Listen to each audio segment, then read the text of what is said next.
Chapter 17. After Prince Andrew, Boris came up to ask Natasha for dance.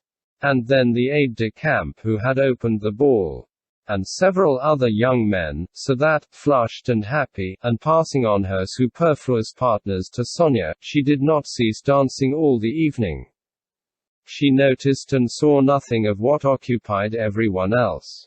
Not only did she fail to notice that the emperor talked a long time with the French ambassador, and how particularly gracious he was to a certain lady, or that Prince so and so did and said this and that, and that Helene had great success and was honored was by the special attention of so and so.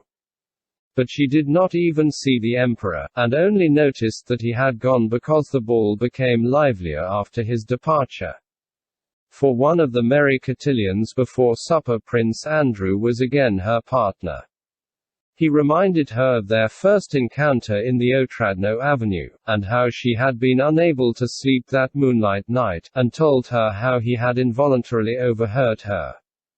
Natasha blushed at that recollection and tried to excuse herself, as if there had been something to be ashamed of in what Prince Andrew had overheard.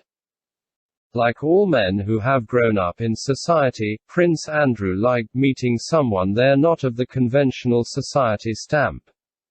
And such was Natasha, with her surprise, her delight, her shyness, and even her mistakes in speaking French.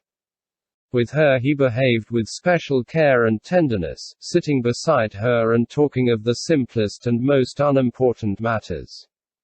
He admired her shy grace. In the middle of the cotillion, having completed one of the figures, Natasha, still out of breath, was returning to her seat when another dancer chose her. She was tired and panting and evidently thought of declining, but immediately put her hand gaily on the man's shoulder, smiling at Prince Andrew. "I'd be glad to sit beside you and rest.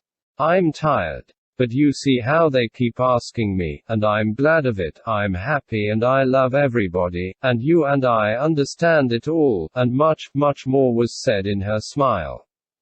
When her partner left her, Natasha ran across the room to choose two ladies for the figure. "If she goes to her cousin first and then to another lady, she will be my wife," said Prince Andrew to himself, quite to his own surprise, as he watched her.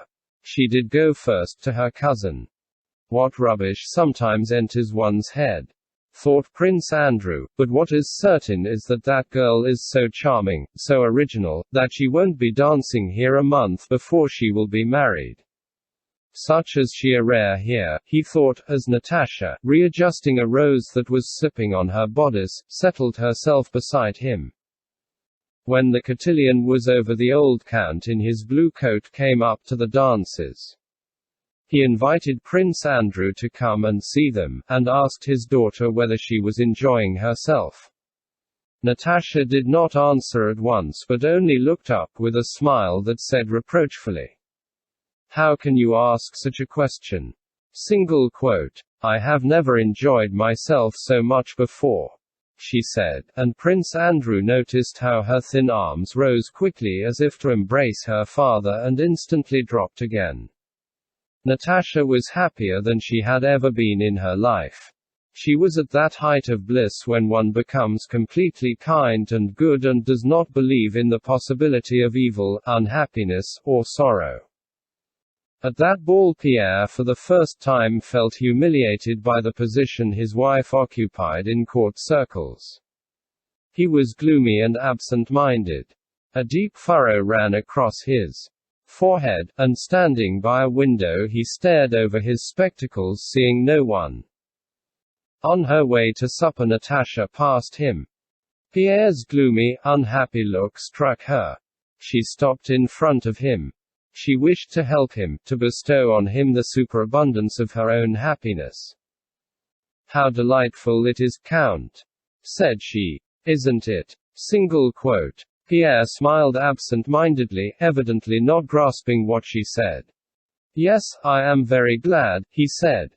"How can people be dissatisfied with anything?" thought Natasha. "Especially such a capital fellow as Bezikov." In Natasha's eyes all the people at the ball alike were good, kind, and splendid people, loving one another, none of them capable of injuring another, and so they ought all to be happy.